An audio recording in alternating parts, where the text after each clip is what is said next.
2022 সালের 21শে জুলাই 2022 সালের 21শে জুলাই তার বদলির অর্ডার হয়েছিল। তিনি ডিএডিএইচএস পি&ডি পদে রয়েছেন স্বাস্থ্য ভবনে, যারা হচ্ছে এই ডাক্তার মানে হেলথ সার্ভিস এবং অ্যাডমিনিস্ট্রেটিভ ক্যাডারের যার বদলি সংক্রান্ত বিষয়গুলো ফাইলগুলো যারা তৈরি করে তার তিনি নোডাল পার্সন। তিনি তার বদলির অর্ডার হয়েছিল হচ্ছে 2022 সালের 21শে জুলাই। কিন্তু দেখা গেল যে সেই বদলির অর্ডারে যতজনের নাম ছিল প্রত্যেকে কিন্তু চলে গেছে, তার তার নিজস্ব জায়গাতে বদলি হয়ে চলে গেছে। তিনি কিন্তু এখনো স্বমহিমায় সেখানে পড়ে আছেন, তাকে কিন্তু নড়ানো যাচ্ছে না। তিনি কতটা প্রভাবশালী হলে বা এই যে দুর্নীতির চক্রগুলো যে চলে, যে লক্ষ লক্ষ টাকার এখানে লেনদেন চলে একটা বদলিকে কেন্দ্র করে, সেই জায়গায় কতটা প্রভাবশালী হলে তিনি একই জায়গায় পড়ে থাকতে পারেন বা থেকে যেতে পারেন, সেটা কিন্তু বোঝার বিষয় রয়েছে। এছাড়াও বারাসাত মেডিকেল কলেজের এখন অ্যাডিশনাল মেডিকেল সুপার যিনি রয়েছেন ডাক্তার সুব্রত মন্ডল, তিনি তারও একই সময় অর্ডার হয়েছিল ট্রান্সফার অর্ডার, তিনিও কিন্তু সমহিমায় সেখানেই রয়ে গেছেন। এই যে একটা চূড়ান্ত একটা প্রভাব খাটিয়ে এবং দুর্নীতি চক্রের একদম পান্ডা হিসাবে কাজ করে যে এই একই জায়গায় মানে ক্ষমতার একদম কেন্দ্রবিন্দুতে থাকা যায়, সেই ঘটনা কিন্তু ঘটছে। যার ফলে অনেক ডাক্তার রয়েছে যাদের হয়তো ফ্যামিলি লাইফ ডিস্টার্ব হচ্ছে, ভেঙে যাচ্ছে, মারা কেউ সুইসাইড করছে, তাদের হয়তো দেখা গেল পেরিফেরি থেকে তাদেরকে ট্রান্সফার করে কলকাতার দিকে বা তার নিকটবর্তী জায়গায় নিয়ে আসা সম্ভব হচ্ছে না। স্বাভাবিকভাবে এই দুর্নীতির বিরুদ্ধে আমরা প্রতিবাদে সরব হয়েছি, আমাদের আন্দোলন চলবে, কর্মসূচিগুলো আমরা পরে জানাচ্ছি।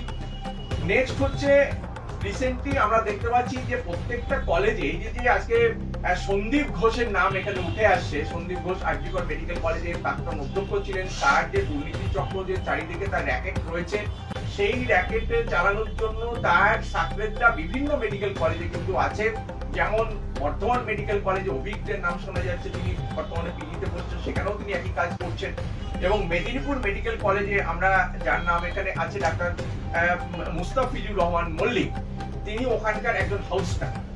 এখানে মজার বিষয় হচ্ছে একজন হাউস স্টাফকে ওখানকার বিভাগীয় প্রধান থেকে শুরু করে আজকে প্রিন্সিপাল সকলে তাকে ভয় পেয়ে জো হুজুর করে তাকে চলতে হয়, তিনি থ্রেট করছেন সবাইকে। এই মানে মুস্তাফিজুর রহমান মল্লিক, তার হিস্ট্রিটা হচ্ছে তিনি একই সাথে একই সময়সীমার মধ্যে অর্থাৎ হচ্ছে তার এপ্রিল 2024 থেকে শুরু করে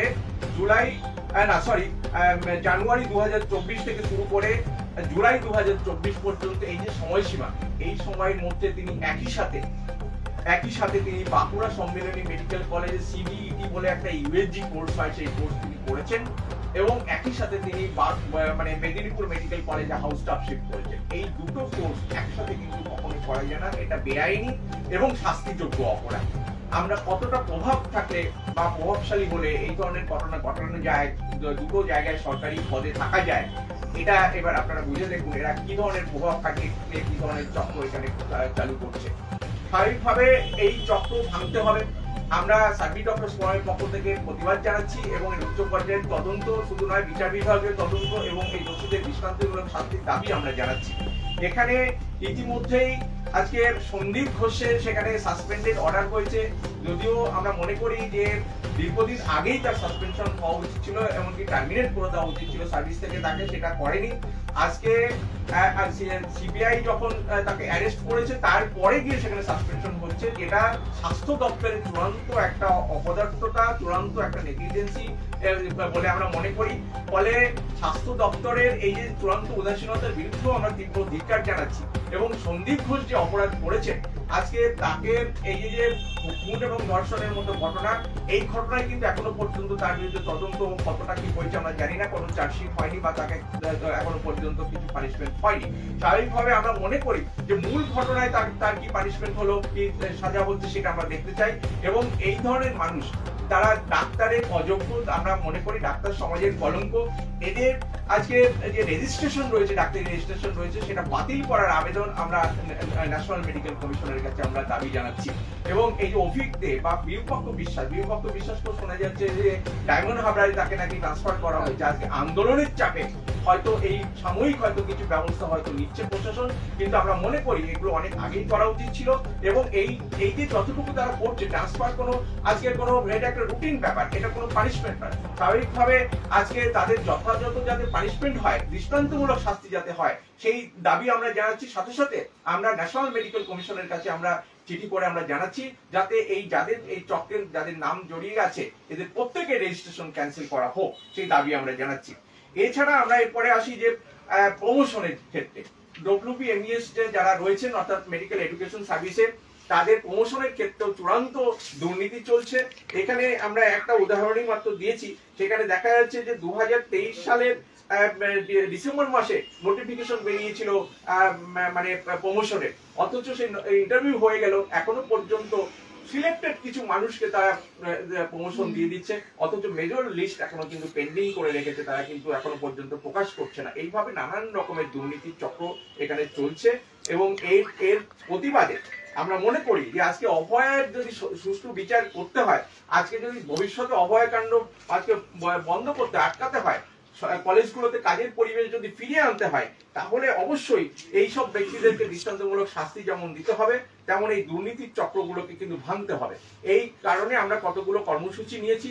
আমরা এই সমস্ত দুর্নীতির যেসব কাগজ নথিপত্র রয়েছে এগুলো সবটাই আমরা সিবিআই দপ্তরে আমরা জমা দেব এবং বিক্ষোভ ডেপুটেশন সেখানে আমরা দেখাবো। আমরা জানতে চাইবো যে আজকে তদন্তের কতদূর অগ্রগতি হয়েছে।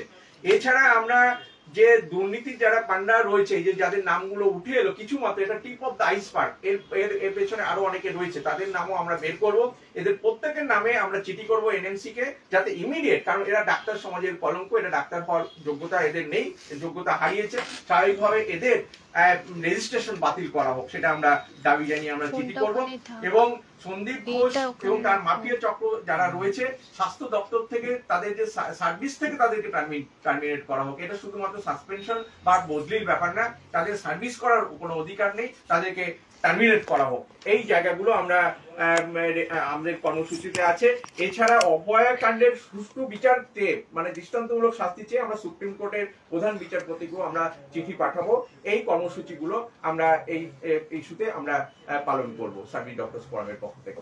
আজকে ইন্দ্রনীল খান বিজেপি নেতা, তিনি বলছেন এই দুই ডাক্তারের নাম করে অভিজ্ঞ এবং বিরূপাক্ষ বিশ্বাস, তাদেরকে এথিক্স অ্যান্ড পেনাল কমিটিতে রাখা হয়েছে ওয়েস্ট বেঙ্গল গভর্নমেন্টের মেডিকেল কাউন্সিলে, এবং যেটা রেজিস্ট্রেশন এর বিষয়টাও লুক আফটার করে। এবং যারা ডাক্তার তারা তো রীতিমতো ভয়ে আতঙ্কে থাকেন। এরা হেলথ ডিপার্টমেন্টের কুণাল শান্তনুর মতো মাফিয়া এডুকেশন ডিপার্টমেন্টে যেরকম ছিল তার সঙ্গে তুলনা করেছেন, কি বলবেন? ঠিকই, এটা অত্যন্ত লজ্জার বিষয়। এবং মেডিকেল কাউন্সিলের, ওয়েস্ট বেঙ্গল মেডিকেল কাউন্সিলের নির্বাচন তো গত বছর গেছে, আমরা নির্বাচনে প্রার্থী ছিলাম, আমরা প্রধান বিরোধী ক্যান্ডিডেট হিসাবে আমি ছিলাম। সেখানে জানি কিভাবে সেখানে সন্ত্রাস হয়েছে এবং কিভাবে আমাদেরকে মানে সন্ত্রাস দেখিয়ে কিভাবে নির্বাচনের জায়গা থেকে বের করে দেওয়া হয়েছিল সেটা জানি। তারপরে আমরা হাইকোর্টেও যাই, কিন্তু গায়ের জোরে এবং এই দুর্নীতির চক্র সেটার জোরে তারা আজকে ক্ষমতায় গেছে, মেডিকেল কাউন্সিলে গেছে। স্বাভাবিকভাবে অভিজ্ঞদের বা বিরূপাক্ষ বিশ্বাস, এরা এথিক্যাল কমিটি তারা যেরকম মনে করেছে সেই জায়গায় তাদেরকে বসিয়েছে, যেটা অত্যন্ত অযোগ্য এবং অত্যন্ত অন্যায়ভাবে তাদেরকে বসানো হয়েছে, প্রথম কথা। দ্বিতীয় কথা হচ্ছে আজকে তাদের মানে তাদের ডাক্তার হিসেবেই তাদের আজকে থাকার কথা না, তাদের মেডিকেল রেজিস্ট্রেশনটাই বাতিল হওয়ার কথা। অতএব তাদের এই যে অন্যের একটা মেডিকেল রেজিস্ট্রেশন থাকবে কি থাকবে না সেটা দেখভালের জন্য বা এথিক্যাল কমিটিতে রাখার, এটা অত্যন্ত অন্যায় এবং অত্যন্ত এটা মানে অনৈতিক কাজ হয়েছে। আমরা ইমিডিয়েট এদেরকে বহিষ্কার করার দাবি আমরা জানাচ্ছি এবং আমরা এনএমসির কাছে, মানে মেডিকেল কাউন্সিলের ওপরে সর্বভারতীয় স্তরে যেটা ন্যাশনাল মেডিকেল কমিশন রয়েছে, সেখানে আমরা চিঠি পাঠাচ্ছি যে এদেরকে বহিষ্কার করা হোক এবং এই যে অন্যায় যে নির্বাচন হলো এই নির্বাচনটাকে বাতিল করা হোক, বাতিল করে আবার নতুন করে মেডিকেল কাউন্সিলের নির্বাচন ঘোষণা করা হোক, যেখানে আবার ফ্রি অ্যান্ড ফেয়ার ইলেকশনের মাধ্যমে আবার যাতে নতুন কমিটি তৈরি হতে পারে। 2023 সালে স্বাস্থ্য ভবনের অর্ডার ছিল বিরূপক্ষের বদলি এবং সেটা এতদিনে কার্যকর হলো, কি মনে হয় মানে কিসের ভয়ে ঘুমিয়েছিল কর্তৃপক্ষ? একদম এটাই তো আমরা বলতে চাইছি যে এই যে যেমন স্বাস্থ্য দপ্তরের যিনি ডিএইচএস র্যাঙ্কে পিএনই পদে আছে সৌব্রত দাস, যার বদলির নির্দেশ হয়েছে 2022 সালে, বিরূপক্ষের হচ্ছে 2023 সালে। স্বাভাবিকভাবে প্রভাবশালী হলে তাদের বদলির নির্দেশ হলেও তারা কিন্তু সমহিমায় সেখানেই থাকে। ওই যেমন আমাদের আরজি কলেজের যিনি প্রিন্সিপাল ছিলেন, তারও অনেকবার হয়েছে, অনেকবার তিনি আবার ফিরে এসেছেন। তাহলে এটা অত্যন্ত প্রভাবশালী এবং এটা বোঝা যাচ্ছে যে এই যে দুর্নীতির চক্র, যে চক্রের মাধ্যমে সরকার বলুন বা আজকে শাসক দল বলুন, তারা যে লক্ষ লক্ষ টাকা যে আজকে সেখান থেকে তোলে, যার ফলে এদেরকে পুষে রাখতে হয়। ফলে এদের পছন্দ মতো জায়গায় এদেরকে রাখতে হবে, তাতে নিয়ম কানুন যা উচ্ছনে যায় সে যাক, কিন্তু এদেরকে সেই জায়গায় রাখার জন্য, এই চক্রগুলোকে চালানোর জন্য তাদের যেখানে রাখা দরকার সেখানেই তারা রাখে, স্বাভাবিকভাবেই তারা এখানে রয়েছে। সন্দীপ ঘোষের পছন্দের ছাত্রের নাম্বার বাড়াতে চাপ, না বাড়ালে গুন্ডা দিয়ে হুমকি, অভিযুক্ত সেই সন্দীপ ঘোষ।